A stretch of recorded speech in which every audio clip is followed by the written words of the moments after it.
ओम श्री गणेशाय नमः। ओम श्री सरस्वत्यै नमः। ओम श्री गुरुभ्यो नमः।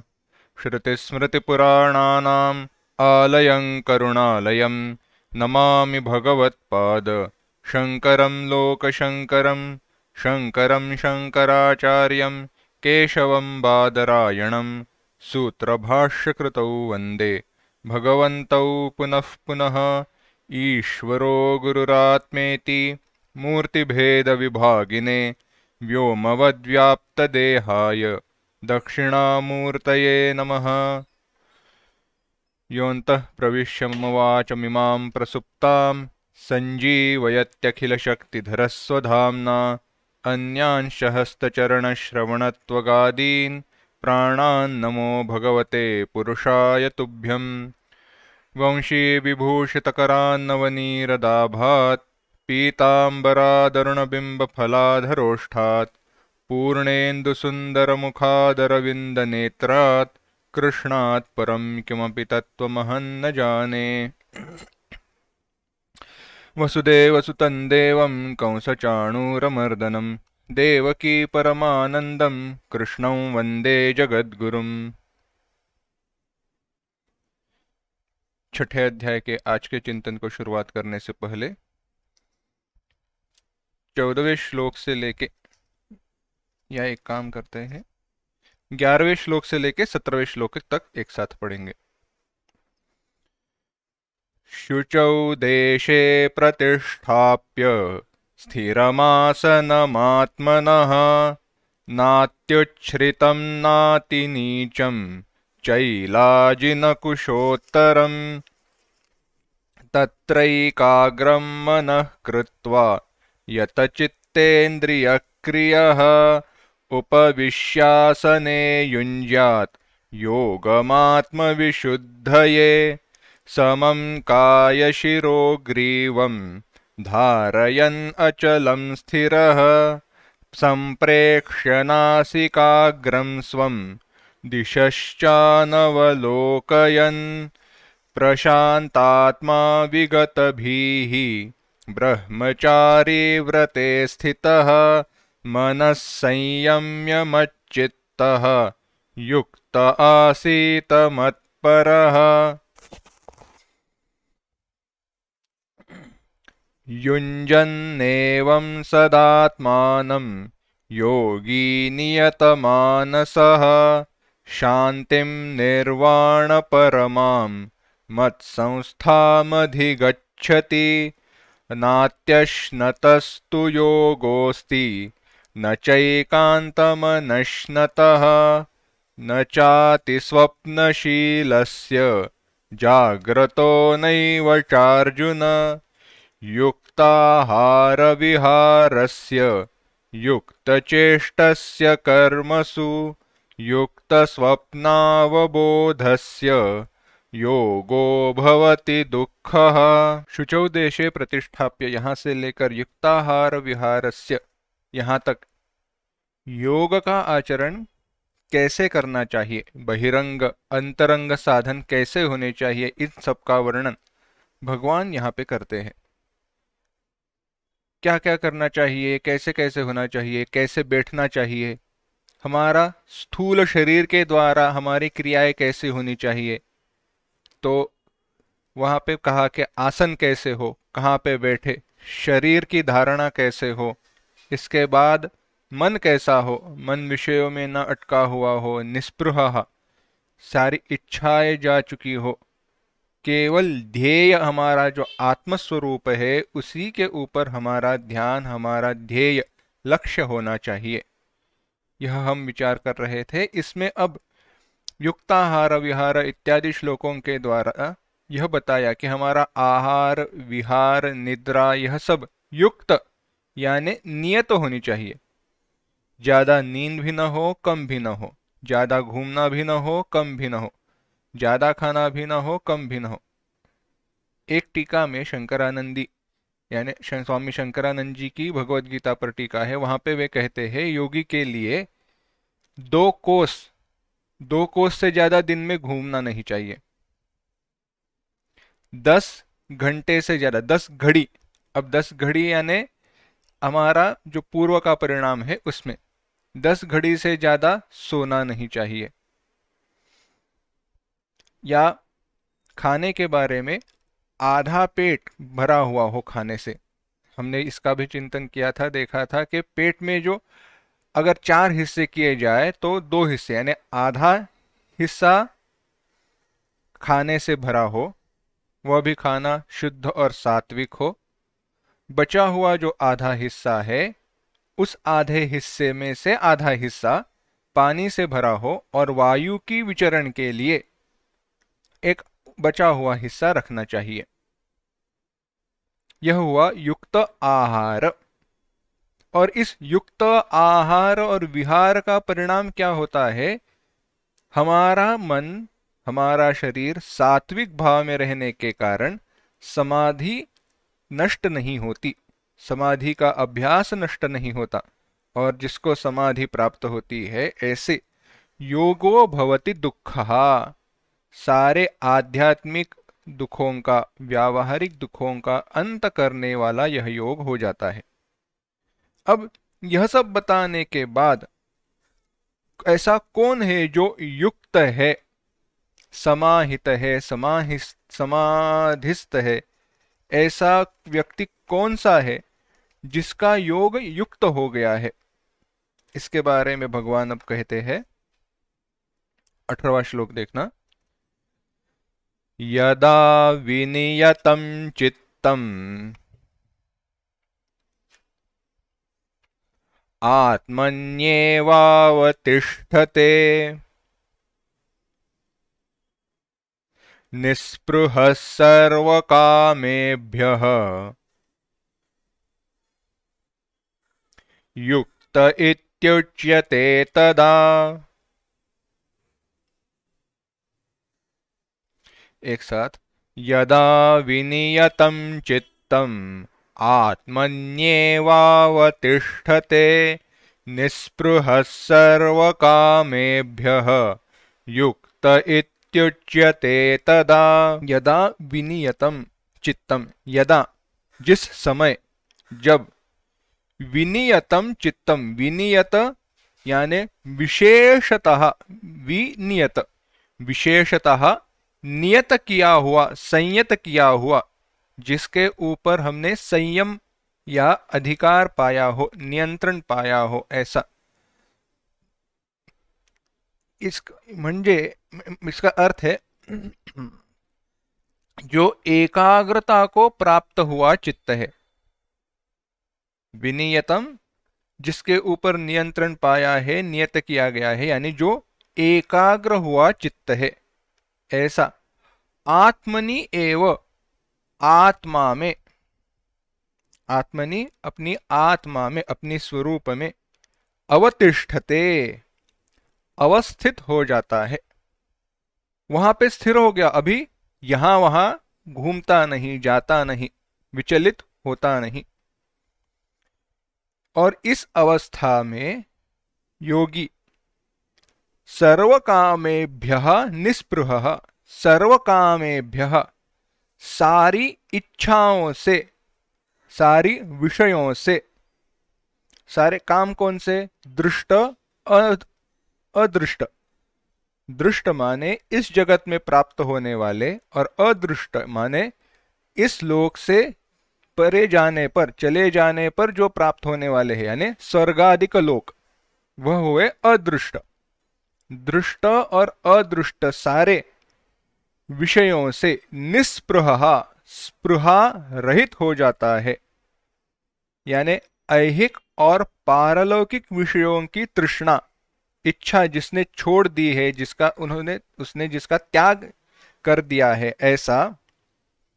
तदा, उस समय, युक्तः समाहितः, युक्तः माने समाहितः, समाधि में एक हुआ, समाधिस्थ, उच्यते कहा जाता है। वाक्य शेष है यहां पे, कौन कहते हैं? युक्त कहते हैं, युक्त कहा जाता है। किनके द्वारा कहा जाता है? पंडितों के द्वारा कहा जाता है। कहते हैं जिस समय विशेषतः नियत किया हुआ चित्त, यानी जो एकाग्रता को प्राप्त हुआ चित्त है, वह आत्मन्येव अवतिष्ठते, अपनी आत्मा में ही अवस्थित हो जाता है। और उस योगी, जो योगी निस्पृहा सर्वकामेभ्यः, सर्वकामेभ्यः निस्पृहा, दृष्ट अनुश्राविक विषयों से वितृष्णा, तृष्णा रहित हो जाता है, तब युक्तः समाहितः इति उच्यते, युक्त समाहित कहा जाता है। अब सांग, सारे अंगों के साथ योग का पहले वर्णन किया। सारे अंग क्या है? आसन कैसा हो, विहरण कैसा हो, आहार कैसा हो, यह सारे अंगों के साथ, और हमारा ध्यान कैसे हो, यह सब बताने के बाद अब कौन युक्त है, समाहित है, इसका लक्षण बताने के लिए इस श्लोक की आवृत्ति होती है, इस श्लोक का विचार आता है। कहते हैं, जिस समय उसने अपना मन विनियत, एकाग्र किया है।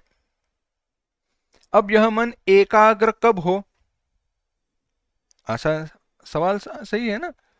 मेरा मन एकाग्र कब हो जाएगा? एक अग्र, सिंगल पॉइंटेड, अंग्रेजी में भाषांतर किया जाता है सिंगल पॉइंटेड, तो ठीक है, पर फोकस्ड, एक ही तरफ ध्यान रहना।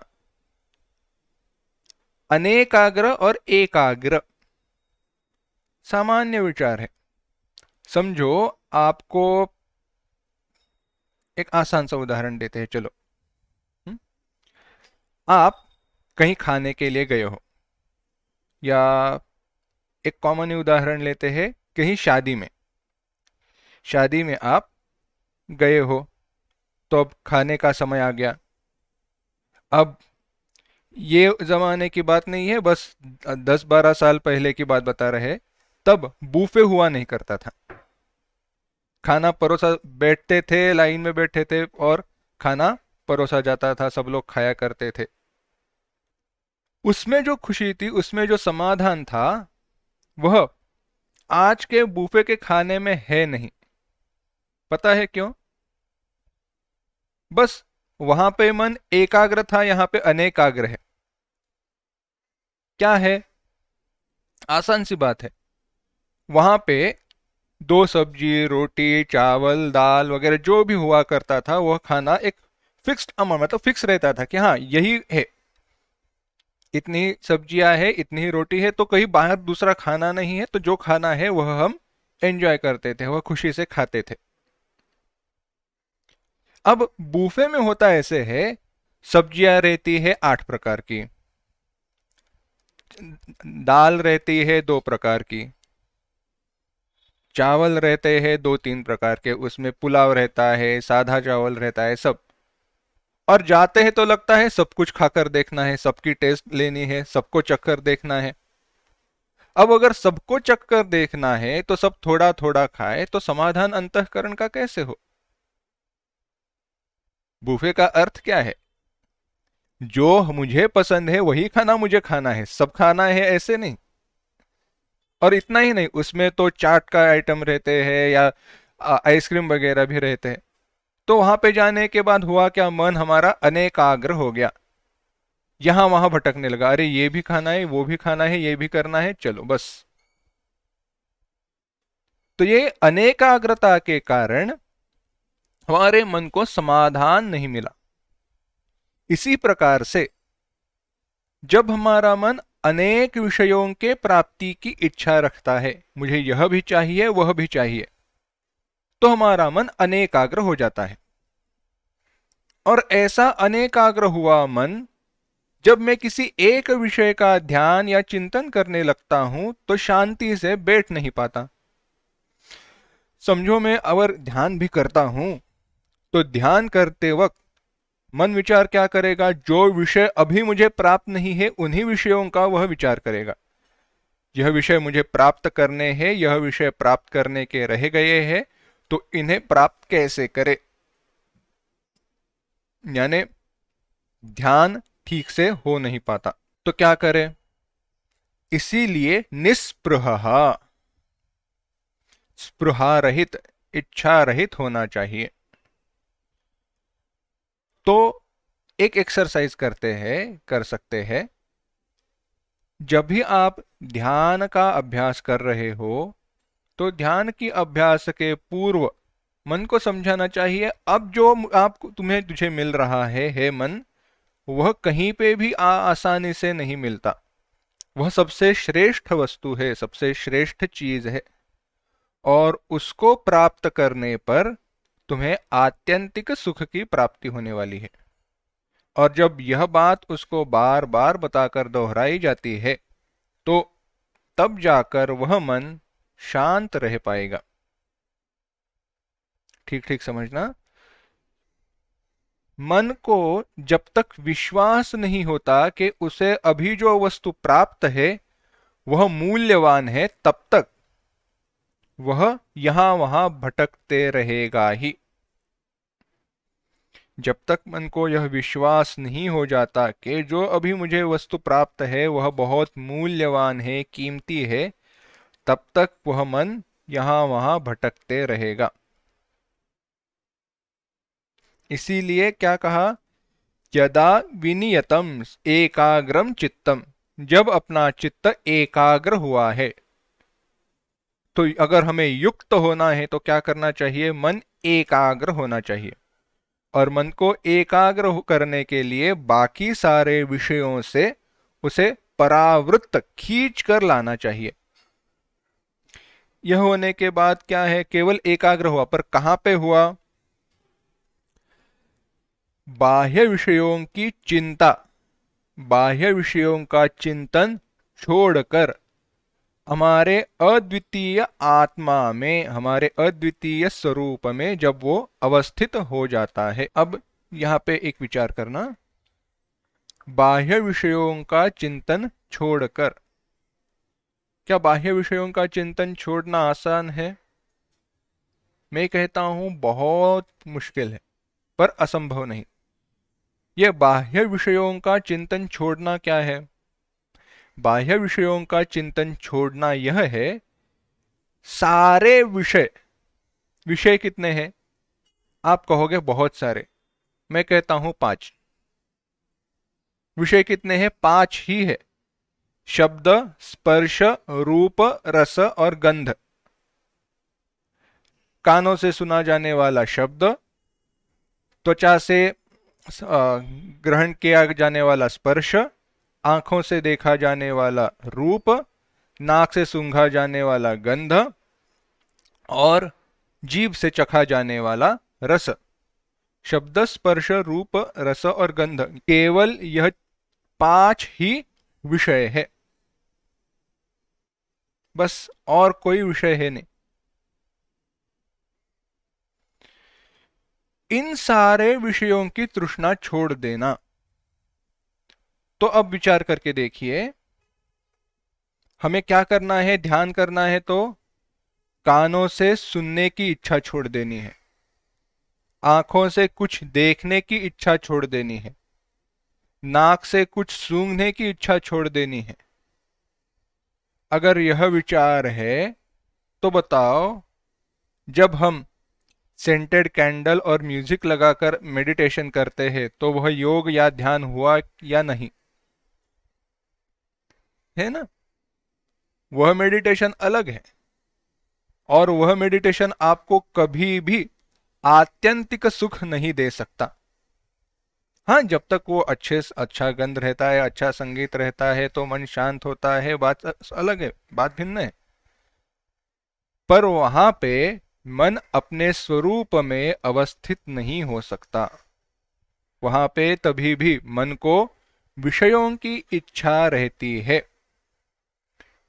और मन, हमने देखा कि तभी एकाग्र हो सकता है जब सारे विषयों से मन परावृत्त हो गया है। आप बताओ, छोटे बच्चे रहते हैं, छोटे बच्चों को अगर आप देखो तो बहुत सारे खिलौने रहते हैं, वो खिलौनों के साथ खेलते हैं, और उनको होता भी ऐसे है कि एक खिलौने के साथ वो ज्यादा देर नहीं खेलते, दूसरे खिलौने के साथ खेलने लगते हैं। दूसरे खिलौने के साथ खेलने के बाद तीसरे खिलौने के साथ, बाद में चौथे, और उस उनको अब सुलाने का प्रयास करें तो वह सोते नहीं है, रोएंगे। क्यों? क्योंकि उनके मन में इच्छा है कि ये सारे खिलौनों के साथ मुझे खेलना है। पर जब वो थक जाते हैं, खिलौने उनके नजरअंदाज हो जाते हैं, यानी दृष्टि से दूर हो जाते हैं, तभी जाकर वो सो पाएंगे। उसी प्रकार से जब तक हमारा मन विषयों में अटका हुआ है, विषयों की इच्छा करता है, तब तक वह अपने स्वरूप के प्रति बढ़ेगा नहीं। तब तक हमारा मन अपने स्वरूप के प्रति बढ़ेगा नहीं। ऐसा जब मन है जो विषयों से, जिसका मन विषयों से परावृत्त हो गया है, एकाग्र हो गया है। एकाग्र कहाँ पे? अपनी अद्वितीय स्वरूप में, और वहीं पे अवस्थित हो गया है। अब यहाँ पे एक विशेष विचार है। क्या है? हमारा जो चित्त है, मन है, वह कल्पित है। यह थोड़ा पारिभाषिक विचार है, समझना। हमारा जो मन है या चित्त है वह कल्पित है, और उसका अधिष्ठान हमारा आत्मा है, हमारा स्वरूप है। कैसे? जैसे आप रास्ते पर चल रहे हो, रास्ते पर चल रहे हो और आपको कहीं पे कोई वस्तु चमकती हुई नजर आई, और आपको लगा कोई सिक्का गिरा हुआ है, 10 रुपए का सिक्का है या 5 रुपए का सिक्का है। इसीलिए आप पास जाकर उसको उठाने के लिए गए तो पता चला चॉकलेट का रैपर था। अब जब आपने देखा तो आपको क्या लगा? 5 या 10 रुपए का सिक्का है, लेकिन नजदीक जाकर जब आपने देखा तो क्या पता चला? वह क्या है? चॉकलेट का रैपर है, चांदी का जो उसका कागज रहता है वह है। अब वह चांदी के कागज को देखने पर आपको लगा क्या? सिक्का। तो क्या सिक्का झूठ था? सिक्का पूरी तरह से झूठ भी नहीं था और पूरी तरह से सच भी नहीं था। क्यों? क्योंकि आपको जब तक आभास हो रहा था, जब तक लगा कि वह सिक्का है, तब तक वह सत्य था, और जब आपने उस कागज को देखा तब वह सिक्के की जो मिथ्यात्व है, सिक्के का जो झूठापन है, वह चला गया। इसी प्रकार से जिस मन को हम अभी मैं, मेरा, अपना समझ रहे हैं, वह आत्मा पर किया हुआ अध्यारोप है, आरोप है। सचमुच में वहां पे वह है नहीं, सचमुच में वह वहां पर है नहीं। इसलिए जब उस मन को हम बाह्य विषयों से परावृत्त करते हैं, तो मन कहां पे जाना है? मन अपने अधिष्ठान में ही जाना है। मन अधिष्ठान में ही जाएगा, कहीं दूसरी जगह पर जा नहीं सकता। आत्मा अपने अधिष्ठान में ही चला जाएगा। इसीलिए उस अवस्था में सारे विषयों से रहित हुए योगी को, जिसका मन अपनी आत्मा में स्थित हो गया है, उसे युक्त समाहित कहते हैं। और यह कैसा है? सर्व कामेभ्यो निस्पृहः। अपने सारे काम, सारी इच्छाएं, कौन सी? दृष्ट अनुश्राविक या दृष्ट अदृष्ट। दृष्ट माने जो भी यहां पे प्राप्त हुआ दिखाई देता है। मुझे राजा बनना है, दिखाई देगा। मुझे बहुत धन की प्राप्ति हो, दिखाई देगा। यह सारे दृष्ट विषय है। अदृष्ट क्या है? मुझे स्वर्गादिक लोकों की प्राप्ति होनी चाहिए, मुझे ब्रह्मलोक की प्राप्ति होनी चाहिए। यह सारे हुए अदृष्ट अनुश्राविक। ऐसे विषयों से, ऐसी तृष्णाओं से जिसका मन छूट गया है, वह युक्त समाहित कहते हैं। बड़ी सुंदर बात है। अब समाहित का और चिंतन करेंगे, पर समाहित समाधिस्थ, इसका एक थोड़ा विचार करते हैं। अद्वैत दृष्टि से, योग की दृष्टि से समाधि का विचार है ही, पर मैं आपको बताता हूं, आप भी एक दृष्टि से समाधि का अनुभव करते हैं। कब अनुभव करते हैं? आपको बहुत भूख लगी है और आपके पसंदी का खाना आपके सामने रखा गया है। जब वह खाना आप शुरू करते हैं, वह खाना जब आप शुरू करते हैं तो होता क्या है, तब आप वही एक उस विषय से एक हो जाते हैं, उस अनुभव के साथ, क्योंकि बाकी दूसरा मन में विचार है ही नहीं। और जब उस विषय के साथ आप एक हो जाते हैं तो मानो समाधि में ही है, दूसरा कोई विचार मन में है ही नहीं। क्रिकेट की मैच देख रहे हो, या आपके पसंदीदा मूवी देख रहे हो, या सीरियल देख रहे हो, वो टीवी देखने में आप इतने मशगूल हो जाते हो कि खाना कोई बाजू से आया गया कोई आपको भान नहीं है, पंखा चालू है नहीं है, प्यास लगी है नहीं है, कोई भान नहीं है। मानो वहां पे आप समाधि अवस्था में ही हो, क्योंकि आपका मन उस विषय से एक हो गया है। अच्छा किताब पढ़ रहे हो, पता नहीं चलता 3-4 घंटे कब चले गए, मानो आप वहां पे एक हो गए हो। निद्रावस्था में, निद्रावस्था में आप वहां पे अपने विषय से, निद्रा इस सुख से एक हो गए हो, जहां पे अभाव प्रत्यालंबना वृत्ति निद्रा, सारे अभाव का आलंबन लेने वाली, अभाव प्रत्यय का आलंबन लेने वाली वृत्तियों का जहां पे रहती है वृत्तियां, वहां पे निद्रा हो जाती है। तो यह एक दृष्टि से देखा जाए तो समाधि ही है, क्योंकि मन वहां पे समाहित हो गया है, वहां पे जाकर ठहर गया है, एक हुआ है उन विषयों से। पर वह समाधि योग हो, अद्वैत हो या द्वैत हो, कोई भी दर्शन हो, उनके लिए यह मान्य नहीं है। क्यों?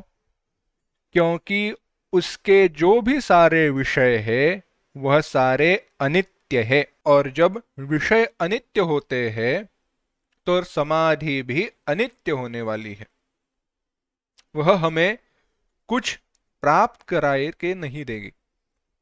तो जो विषय नित्य है उन्हीं का हम चिंतन करके उन्हीं में एक हो जाए तो हमारी समाधि भी नित्य चिरकाल तक रहने वाली और चिरकाल तक फल देने वाली होगी। अगर मैं आपसे कहूं, ऐसे समझो, वो इल्यूजन्स रहते हैं ना, ऑप्टिकल इल्यूजन्स, तो उसमें मैंने आपको एक चित्र दिखाया, उस चित्र में कई सारे चित्र दिखाई देते हैं, उस चित्र में, मूल चित्र में कई सारे चित्र दिखाई देते हैं। या अच्छा उदाहरण लेते हैं वीएफएक्स, आजकल जो स्पेशल इफेक्ट देते हैं ना, वास्तव में क्या है, वास्तव में वहां पे बाकी कुछ है नहीं, वह व्यक्ति कपड़े वगैरह, वो जो एक स्पेशल जो कपड़ा रहता है वह कपड़े पहने हुए रहती है, पीछे हरे या नीले रंग का वो कपड़ा रहता है, उस पर वो बोलता है। अब मूल में क्या है, मूल में केवल वह व्यक्ति है, उसने पहने हुए कपड़े हैं और पीछे हरे या नीले रंग का कपड़ा है। पर उसके ऊपर आप स्पेशल इफेक्ट्स देते हो तो आप कोई भी दे सकते हो, ऐसे दिखा सकते हो वह व्यक्ति हवा में उड़ रहा है, ऐसे दिखा सकते हो वहां पहाड़ के टीले पर है, ऐसे दिखा सकते हो वह समंदर में है, ऐसे दिखा सकते हो वह अवकाश में स्पेसशिप में है, कुछ भी कर सकते हो। यानी यह आरोप उसके ऊपर जो भी स्पेशल इफेक्ट्स दिए गए हैं वह कई सारे होने दो, पर मूल में क्या है, वह व्यक्ति, उसने कब पहने हुए वो स्पेशल कपड़े और पीछे का वो कपड़ा। बात ऐसी है, अगर मैं यह सारे बाकी स्पेशल इफेक्ट्स ही देखते रहूं तो जो मूल है, जो स्वरूप है, उसका ज्ञान मुझे कभी नहीं होने वाला। इसी प्रकार से हमारा मन अगर विषयों में एकाग्र होता रहे, चाहे वो दृष्ट हो, अनुश्राविक हो या कोई भी हो, वह सारे अध्यारोपित भासमान होने के कारण हमें कभी भी शांति की प्राप्ति नहीं होगी। हमारा जो स्वरूप है उसी में जब हमारा मन एकाग्र होगा, एक होगा, तभी जाकर मन शांत हो सकता है। विचार करके देखना, इसीलिए हमारे स्वरूप का ध्यान करना आवश्यक है। तो चाहे वो भगवान के सगुण रूप से कर शुरू हो या निर्गुण रूप से शुरू हो, कैसे भी हो, वहां पे जाकर नित्य वस्तु में ही हमारा जो हमारा स्वरूप है उसी में ध्यान एक होना चाहिए। अब यह जो है, यह योगी कैसे समाहित रहता है, इसका चित्त कैसे होता है, इस योगी के चित्त के बारे में बताते हैं। यथा दीपो निवातस्थः नेङ्गते सोपमा स्मृता योगिनो यतचित्तस्य युञ्जतो योगमात्मनः। एक साथ, यथा दीपो निवातस्थः नेङ्गते सोपमा स्मृता योगिनो यतचित्तस्य युञ्जतो योगमात्मनः। बड़ा सुंदर उदाहरण है। उदाहरण के साथ भगवान योगी का चित्त कैसे होता है यह बताते हैं। कहते हैं, यथा, जिस प्रकार से, निवातस्थः दीपः, निवात, वात माने पवन, हवा, निवात जहां पे पवन चल न रही हो, हवा चल न रही हो, निवातस्थः दीपः, दीप यानी दिया, वायु रहित प्रदेश में रखा हुआ दिया, न इंगते, इंग यानी हिलना, न इंगते बिल्कुल भी नहीं हिलता, बिल्कुल हिलता नहीं है वह। सा उपमा, ये उपमा, आत्मनः योगम युञ्जतः, आत्म्या की योग में, यानी आत्मयोग की समाधि का अनुष्ठान करने वाले, अपने मन को आत्मा में अवस्थित करने वाले के, योगिनः यतचित्तस्य, योगी के, यतचित्तस्य संयत चित्त की, स्मृता कही गई है। यानी आत्मा में अपने मन को अवस्थित करने का प्रयास करने वाले योगी के चित्त को किसकी उपमा दी गई?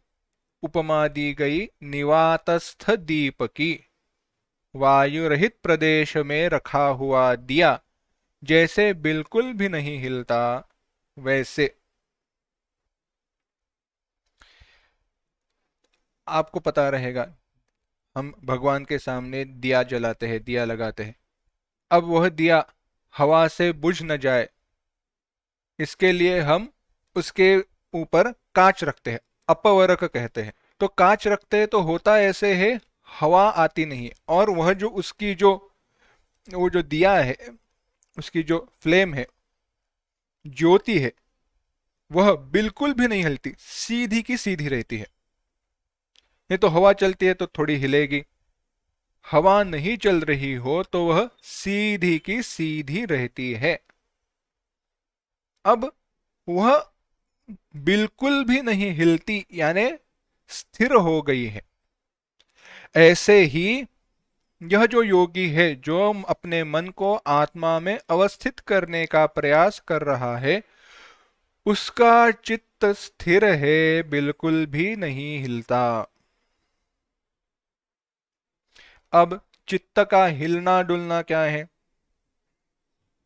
बात सही है ना? अगर चित्त हिलता है, हिल इंगते, घूमता है, हिलने लगता है, अस्थिर हो जाता है, तो वह क्या है? हमारा चित्त अस्थिर कब होता है? आसान सी बात है, जब बहुत सारे विषयों की प्राप्ति करनी हो तो हमारा मन अस्थिर हो जाता है। कभी कभी मन में विचार आता है, आजकल हम कहते हैं ना मल्टीटास्किंग, तो क्या मल्टीटास्किंग सचमुच में हमारे लिए सही बात है, अच्छा है या हानिकारक है? हाँ, मल्टीटास्किंग हो यानी वो मन की क्षमता हो, बात सही है। पर विचार करो, इतने सारे विषयों में मन भाग रहा है, काम कर रहा है, तो थक जाने ही वाला है।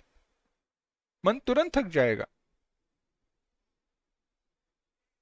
उसकी जो क्षमता है मल्टीटास्किंग का, एक ऐसे नहीं वो बुरा नहीं है, पर उसका परिणाम कुछ अपेक्षित नहीं है। देखो, अगर मैं आपको कहूं आपको 1 घंटे में 12 काम करने हैं, छोटे छोटे हैं, दो तीन मिनट के हैं, पर फिर भी आपको होता है ऐसे, अरे इतने सारे काम करने हैं, यह करना है वह करना है, कैसे करे? उसमें जितना मन थक जाता है, उसमें ही अगर मैं आपको कहूं, आपको 2 घंटा एक ही काम करने के लिए कहूं, तो आपको उतनी थकान महसूस नहीं होगी। क्यों होता है ऐसा? क्योंकि मन को यहां वहां जाना नहीं पड़ता। तो यहाँ पे भगवान क्या कहते हैं, उस योगी के चित्त को क्या उपमा दी गई है? उस योगी को दीप यानी वात रहित प्रदेश में रखे हुए दिए की उपमा दी गई। वो उपमा किसके लिए बताई गई? इसके लिए बताई गई कि उसका अंतःकरण उत्तम प्रकार से, उत्तम दृष्टि से नियत यानी संयत किया गया है। चित्त का स्थैर्य विलक्षण है, बहुत ही सुंदर है। चित्त स्थिर कैसे होता है? देखो, चित्त तभी स्थिर हो जाएगा जब, चित्त तभी स्थिर हो जाएगा जब,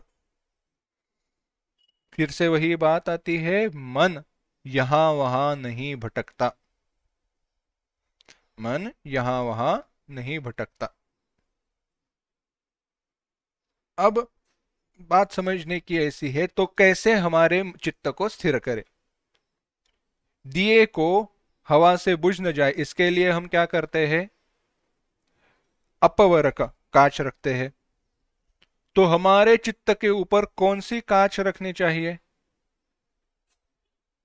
योग के परिभाषा में कहना है तो यम, नियम और आसन, यम नियम आसन प्राणायाम, यह सारे। और अगर अद्वैत के परिभाषा में कहना है तो विवेक, वैराग्य, समाधि, षटक संपत्ति और मुमुक्षुता। एक तो अपनी जो इंद्रियां हैं, ज्ञानेन्द्रिया और कर्मेंद्रिया, उनके ऊपर हमारा कंट्रोल होना चाहिए, उनके ऊपर हमारा अधिकार, हमारा नियंत्रण होना चाहिए कि जो विषयों की मुझे इच्छा नहीं है वहां पे वो न जाए। इतना ही नहीं, मेरा मन भी उन विषयों के प्रति ना बढ़े, मेरे मन में भी उन विषयों के प्राप्ति की इच्छा न रहे। यह हुआ मन और इंद्रियों के बारे में। यह कैसे पाया जाए? तो प्राणायाम के द्वारा, क्योंकि प्राणों का मन से निजी संबंध है। देखा जाए तो हम जब पंचकोशों का विचार करते हैं, तो एक स्थूल शरीर है और सूक्ष्म शरीर है। उसमें अन्नमय कोश, बाद में प्राणमय कोश और बाद में मनोमय कोश। यानी अन्नमय स्थूल और सूक्ष्म मन, इनके बीच में सूक्ष्म शरीर का अंग होने वाले प्राण है। तो मन के ऊपर नियंत्रण करने का सबसे आसान मार्ग प्राण बताए गए। उन प्राणों का नियंत्रण कैसे किया जाए?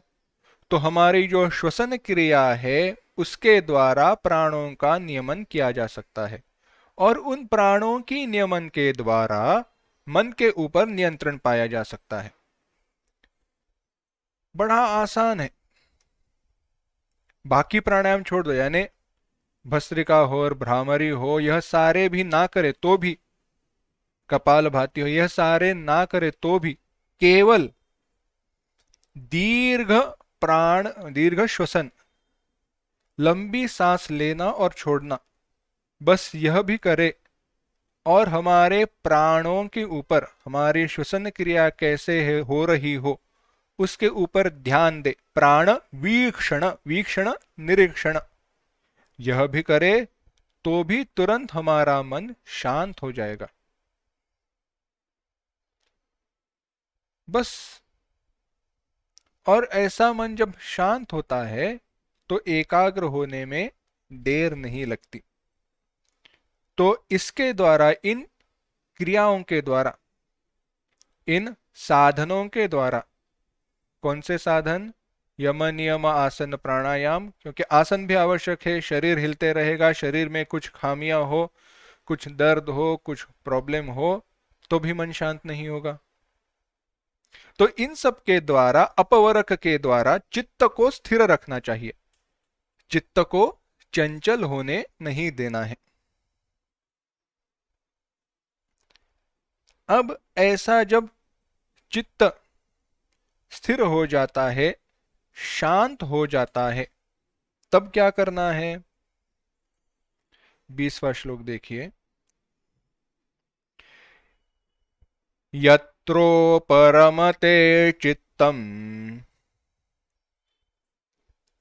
निरुद्धं योग सेवया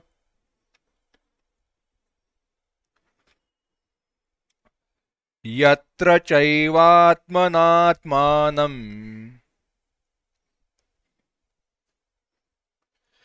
पश्यन्नात्मनि तुष्यति। एक साथ। यत्रोपरमते चित्तम् निरुद्धं योग सेवया यत्र चैवात्मनात्मानं पश्यन्नात्मनि तुष्यति। यत्र, जहां पर, जब, जिस समय या जिस अवस्था में, योग सेवया, योग सेवया योग की अनुष्ठान के द्वारा, और योग के अनुष्ठान के द्वारा यानी सांग, सारे उसके अधिकार के प्राप्ति के साथ, यानी यम नियमादिकों की अनुष्ठान के साथ, निरुद्धम, जो निरुद्ध, अवरुद्ध किया हुआ, कहीं पे भी फैलने न दिया हुआ, चित्तम, हमारा चित्त, अंतःकरण, उपरमते, उपरति को प्राप्त होता है, शांत हो जाता है। और च, यत्र, जहां पर, जिस अवस्था में, आत्मना आत्मानं पश्यन्, आत्मना अपनी आप से, आत्मानम अपने आप को, अपने आप से अपने आप को यानी अपने स्वरूप को देखता है, पश्यन् अनुभव करता है, वह योगी पश्यन् आत्मनि तुष्यति, अपने स्वरूप में संतुष्ट हो जाता है। कहते हैं, जब योगाभ्यास की अनुष्ठान के द्वारा निरुद्ध किया हुआ, सारे जगह से, सारी दिशाओं से अवरुद्ध किया हुआ, फैलने न दिया हुआ चित्त उपरति को, शांति को प्राप्त होता है, तब आत्मना आत्मानं पश्यन्, अपने आप को अपने आप के द्वारा देखकर, अनुभव करके, आत्मनि अपने स्वरूप में, तुष्यति संतुष्ट होता है। कौन संतुष्ट होता है? योगी संतुष्ट हो जाता है। समाधि दो प्रकार की बताई है, हमें पता है। कौन से दो प्रकार है? एक संप्रज्ञात समाधि है और असंप्रज्ञात समाधि है। ध्येयाकार यानी हमारा जो ध्येय है उसके आकार को प्राप्त हुई चित्तवृत्ति, ध्येय से मैं भिन्न हूं और ये ध्येय का मैं अनुभव कर रहा हूं, इस प्रकार से अवस्थित रहती है, तब वह हुई संप्रज्ञात समाधि। जहां पर जिस समाधि अवस्था में यह मेरा ध्येय है और मैं ध्याता हूं और यह मेरा ध्यान है, मैं यह अनुभव कर रहा हूं, यह जब भी विचार आता है तो वह क्या हुआ? वह हुई संप्रज्ञात समाधि। पर जिस अवस्था में, जिस समाधि के अवस्था में इसमें से कोई भी अनुभव नहीं आता, कोई भेद प्रत्यय अनुभव को नहीं आता है, किसी भी भेद प्रत्यय का अनुभव नहीं होता, वह हो जाती है असंप्रज्ञात समाधि। अब यह जो दो समाधियां हैं, संप्रज्ञात और असंप्रज्ञात, उसमें से असंप्रज्ञात समाधि का लक्षण यहाँ पे यत्रोपरमते चित्तम इसमें बताया गया। क्या कहते हैं? योगाभ्यास बलात्, भगवान भाष्यकार कहते हैं, आदि शंकराचार्य जी कहते हैं, योगाभ्यास बलात्, योग के अभ्यास की बल से। अब यहां पे योग क्या है? सारा सांग, यानी यम नियम आसन प्राणायाम, उन सबको हमें अंतर्भूत करना है। इसके द्वारा नियत किया गया चित्त एकाग्रीभूतम, जब वो एकाग्र हो जाता है, कैसे? पहले उदाहरण दिया, निवात दीपवत। निवात वायु रहित जगह पर रखे गए दिए के ज्योति की तरह वह स्थिर हो जाता है। और ऐसी अवस्था में, जिस काल में, यदा, जब उपरमते, चित्त उपरमित हो जाता है, शांत हो जाता है। उपरम क्या है? उपरम यानी उपरमणम, खींचना, अपने स्वरूप में स्थित होना, शांत हो जाना। यह जब उपरति को प्राप्त होता है, और यत्र च यस्मिन काले, जिस समय आत्मा की योग से, आत्मा के द्वारा, यानी अपने समाधि परिशुद्धेन अंतःकरणेन, यह बड़ा सुंदर शब्द है, अपने शुद्ध अंतःकरण के द्वारा। कैसा अंतःकरण? समाधि के द्वारा जो शुद्ध हो गया है। समाधि के कारण अंतःकरण शुद्ध हो जाना, यह कैसी बात है? देखते हैं। देखो, अभी हमारा अंतःकरण अशुद्ध है, अभी हमारा मन अशुद्ध है। अशुद्ध है माने क्या? हमारे मन में, मन को छोड़कर बाकी कई सारे विषय हैं। तो शुद्ध मन कैसा है? जब मन में कोई भी मिलावट ना हो, अंतःकरण में कोई भी मिलावट ना हो। मिलावट क्या है? कोई भी विषयों का अनुभव, विषय विचार मिलावट है। जब भी हमारे मन में विषय रहते हैं, विचार करके देखिए, तभी कभी भी हमारा मन शांत नहीं रहता। मन को छोड़कर, शुद्ध माने क्या? शुद्ध की व्याख्या आसान है। एक वस्तु शुद्ध तभी है जब उस वस्तु को छोड़कर दूसरी कोई भी वस्तु उसमें है नहीं, तब वह कही गई शुद्ध। अब अंतःकरण का स्वरूप क्या है? ब्रह्म है। तो उस ब्रह्म स्वरूपता को छोड़कर जब भी कोई विषय मन में होते हैं, तो अंतःकरण हुआ अशुद्ध। जब हमारा अंतःकरण ऐसे शुद्ध हो जाता है, और कैसे शुद्ध हुआ? समाधि परिशुद्धेन, क्योंकि समाधि अवस्था में अपना मन स्वरूप में स्थित होने के कारण उसमें कोई भी बाह्य विषय है नहीं, और बाह्य विषयों की अभाव में अपने स्वरूप का अनुभव करने के कारण हमारा मन शुद्ध हो जाता है।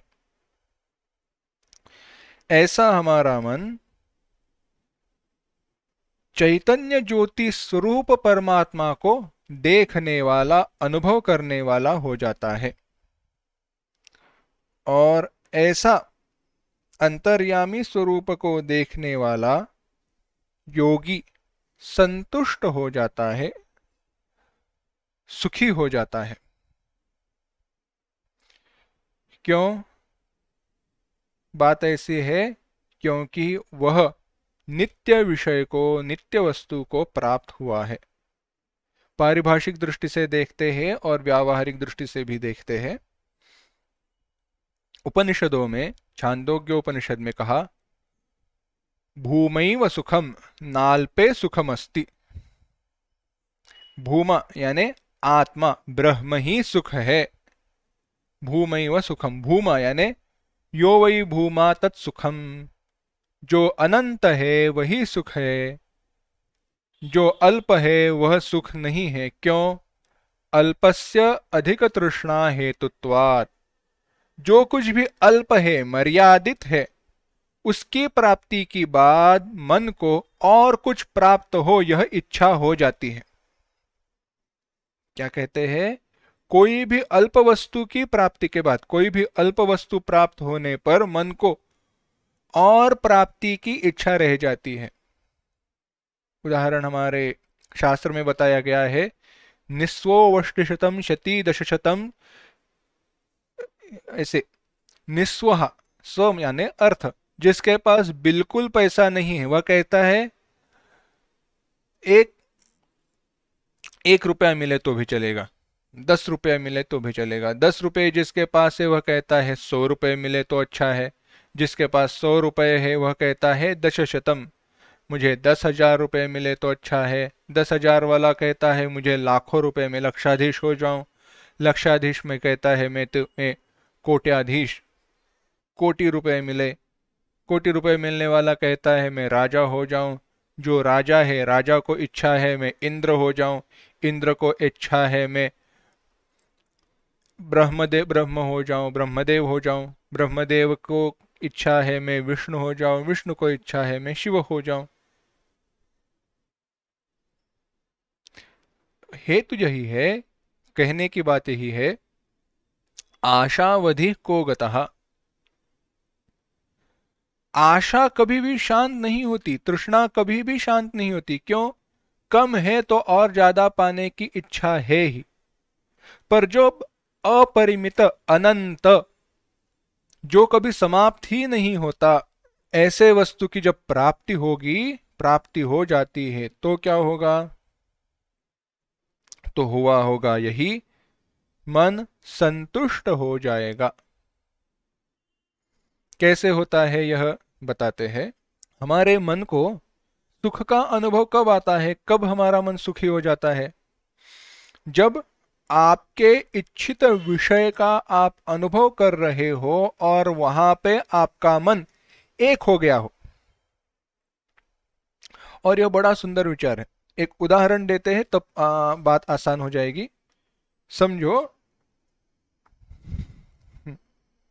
थोड़ा उदाहरण अच्छे से लेते हैं, चलो। आप शादी में गए हो। आजकल तो उतना होता नहीं है, पर पहले जमाने में तो शादी का जो मतलब हॉल वगैरह रहता था उसका टाइमिंग रहता था कि 10 बजे बंद हो जाएगा या 11 बजे बंद हो जाएगा। जो एकदम एंड में, आखिरी में खाने वाले जो लोग रहते थे उनको थोड़ी जल्दबाजी करनी पड़ती थी। आजकल तो ऐसे हुआ दिखाई नहीं देता क्योंकि वह एक्स्ट्रा चार्ज लगाते हैं, बात छोड़ दो। पर समझो आपको बताया गया कि आप बुफे के लिए गए और पता चला 15 मिनट में वह खत्म होने वाला है। क्या 15 मिनट में वह समाप्त होने वाला है? क्या वह खाना आप एंजॉय कर पाओगे? नहीं। अच्छा खाना है, बहुत सुंदर है, पर आप वह कभी भी एंजॉय, कभी भी उसके सुख का अनुभव कर ही नहीं पाओगे। क्यों हुआ ऐसे? अगर आप जल्दी पहुंच जाते, आपके पास बहुत 1-1.5 घंटे की बात है, 1-1.5 घंटे का समय है और आप आराम से खा रहे हो, तब जो आपको सुख का अनुभव आएगा वह अभी नहीं आया। क्या वस्तु बदली? नहीं, वस्तु नहीं बदली, पर हुआ ऐसे, आपको जो समय दिया गया वह कम हुआ, तो मन को उस विषय के साथ एक होने के लिए अवसर नहीं मिला। हमें सुख का अनुभव कब आता है? इच्छित विषय से जब भी मन एकाग्र हो जाता है, तो जब एकाग्र हुए मन में हमारे आत्मस्वरूप के, आत्मा का जो आनंद स्वरूप है, उस आनंद स्वरूप का प्रतिबिंब, रिफ्लेक्शन, उस एकाग्र हुए चित्त में दिखाई देता है। क्या हुआ? विषय के साथ जब मन एकाग्र हुआ, तो एकाग्र हुए मन, तो एकाग्र हुए चित्त में हमारे आनंद स्वरूप का प्रतिबिंब उस चित्त में, वृत्ति में पड़ा, उस अंतःकरण में गिरा, और उसका हमने अनुभव किया, और उस अनुभव को हम कहते हैं सुख। अब यह प्रतिबिंब कितने देर तक रहेगा? जब तक हमारी चित्त वृत्तियां एकाग्र है, जब तक हमारा मन उस विषय से एक हुआ है, तब तक उस सुख का अनुभव आएगा। उस विषय से मन विभक्त हो गया, अनेकाग्र हो गया, सुख का अनुभव चला जाएगा, क्योंकि प्रतिबिंब के लिए आवश्यक चित्त की जो एकाग्रता है, जो स्थिरता है, वह हमें प्राप्त नहीं होती, चली जाती है। जब हमारा मन विषय के साथ एक हो जाता है, जब हमारा मन विषयों के साथ एक हो जाता है, तब हमारे आत्मस्वरूप के आनंद स्वरूप का ही हम अनुभव कर रहे हैं, दूसरा कोई नहीं। ऐसा ही जब हमारा मन आत्मा में अवस्थित हो जाएगा, तो आत्मा तो नित्य है, आत्मस्वरूप से एक हो जाने पर वह कभी भी समाप्त नहीं होने वाला, कभी भी अंत उसका नहीं हो सकता। इसीलिए इसका अर्थ यह हुआ कि हमारा मन वहां पे एक होने पर आत्यंतिक सुख का अनुभव करेगा। इसीलिए कहा गया योगी संतुष्टः, पश्यन् आत्मनि तुष्यति, वह योगी संतुष्ट हो जाता है, क्योंकि वहां पे असंतोष का कोई भी कारण नहीं रहता। और ऐसी अवस्था प्राप्त होने पर योगी सिद्ध होता है। सिद्ध होता है माने अपनी ध्येय को प्राप्त कर लेता है। यहां पे अष्ट सिद्धियों वाली सिद्धि का विचार नहीं है। तो यह सुख कैसा है, तो उसका विचार बताते हैं 21वां श्लोक। सुखमात्यंतिकं यत्तत्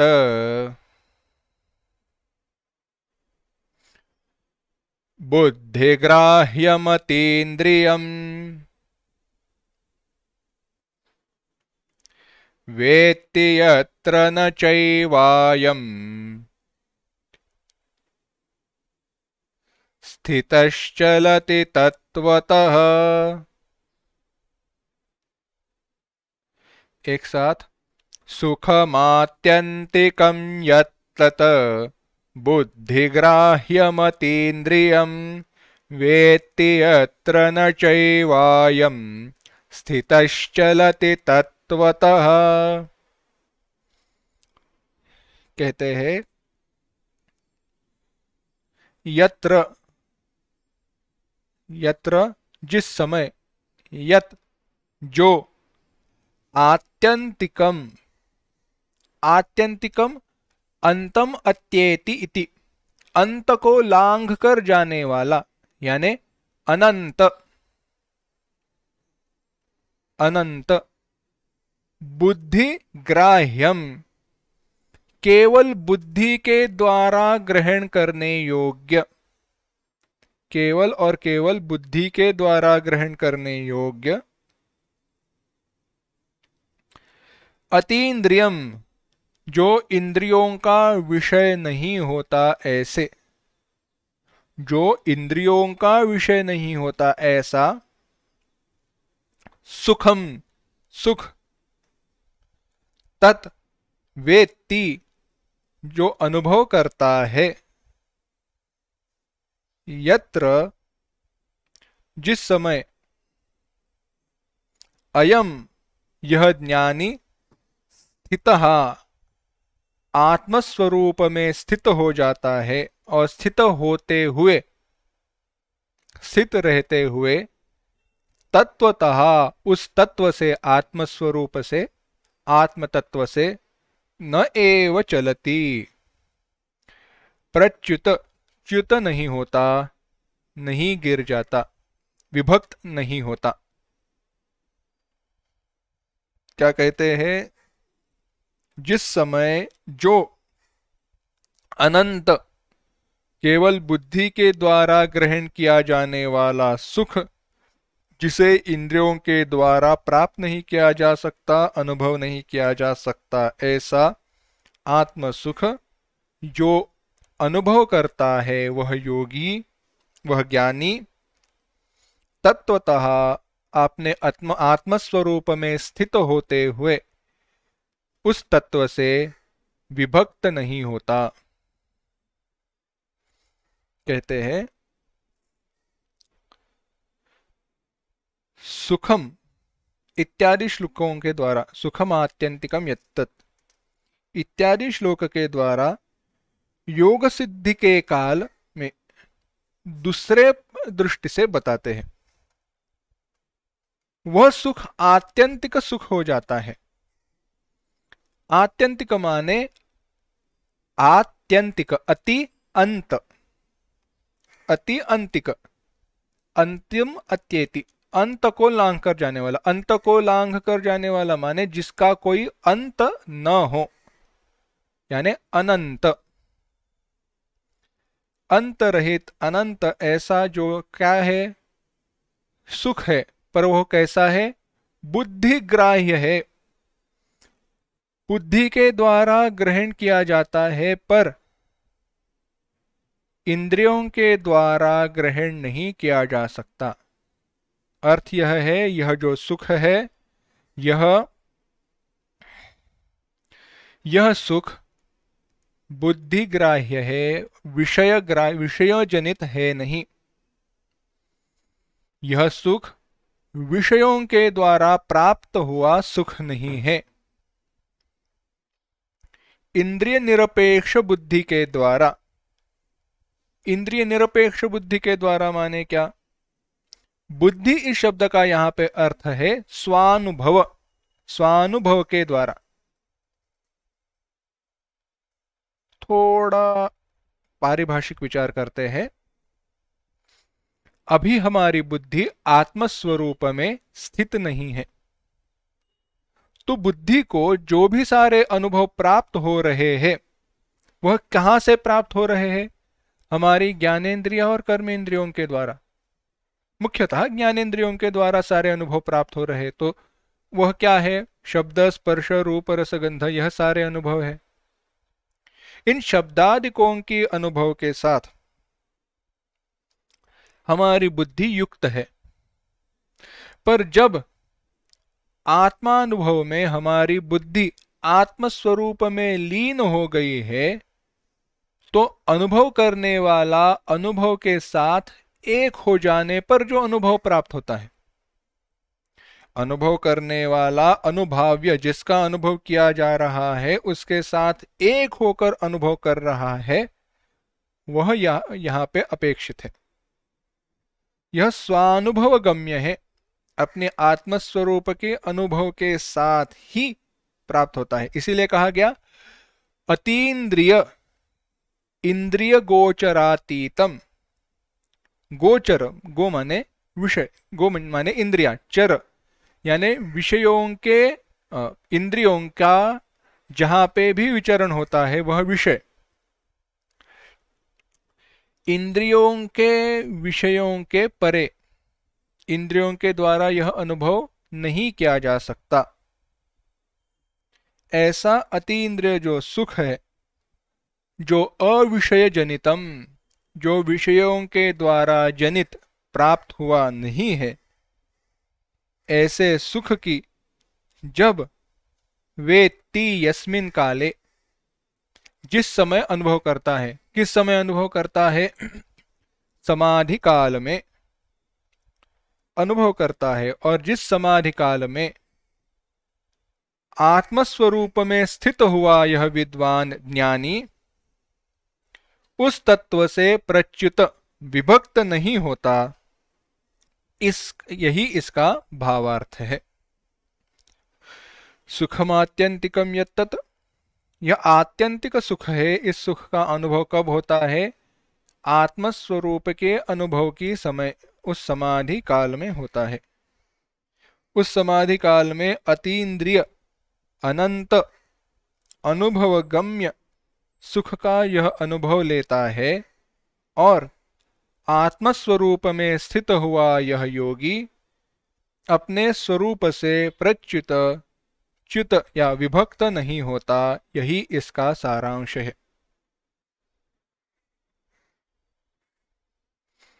थोड़ा विचार करते हैं। अब यहाँ पे सुख का विचार क्या बताया? कैसा सुख है यह? सुखम आत्यंतिकम यत्तत्,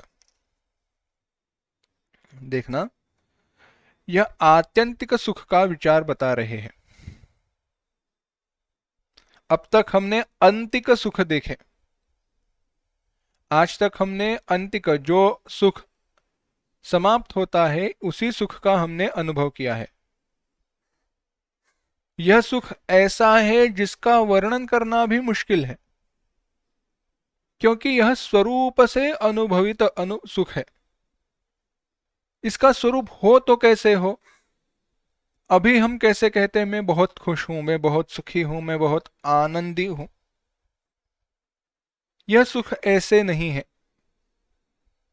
इस सुख का तो हम अनुभव करते तो है, पर मैं ये नहीं कह सकता कि अभी मैं इस सुख का अनुभव कर रहा हूं, क्योंकि अनुभव करने वाला उस स्वरूप से, उस सुख से एक हो गया है। सुख का अनुभव करने वाला सुख से एक हो गया है, क्योंकि सुख कहां से प्राप्त हो रहा है? अनुभव, आत्मानुभव से प्राप्त हो रहा है। आत्मानुभव हो रहा है तब अनुभव लेने वाला क्या भिन्न रहा है? नहीं, वह उसी, जिस आत्मा का अनुभव लिया जा रहा है, उसी आत्मा से वह एक हो गया है। और ऐसी अवस्था में जो सुख की प्राप्ति होती है वह आत्यंतिक सुख है। अब इस सुख की प्राप्ति होने पर, इस सुख की प्राप्ति होने पर, जिसकी प्राप्ति होने पर बड़े से बड़े दुख को भी, बड़े से बड़े दुख को भी, या बड़े से बड़े दुख के द्वारा, तीव्र दुख के द्वारा भी यह योगी विचलित नहीं होता। ऐसे भगवान कहेंगे, कोई भी तीव्र दुख क्यों ना आए, यह कभी भी विचलित नहीं होता। इसका वर्णन करेंगे, बताएंगे, पर वह हम अगली बार देखते हैं। ओम असतो मा सद्गमय, तमसो मा ज्योतिर्गमय, मृत्योर्मा अमृतंगमय। ओम शांति शांति शांति। हरि ओम। श्री गुरुभ्यो नमः। हरि ओम।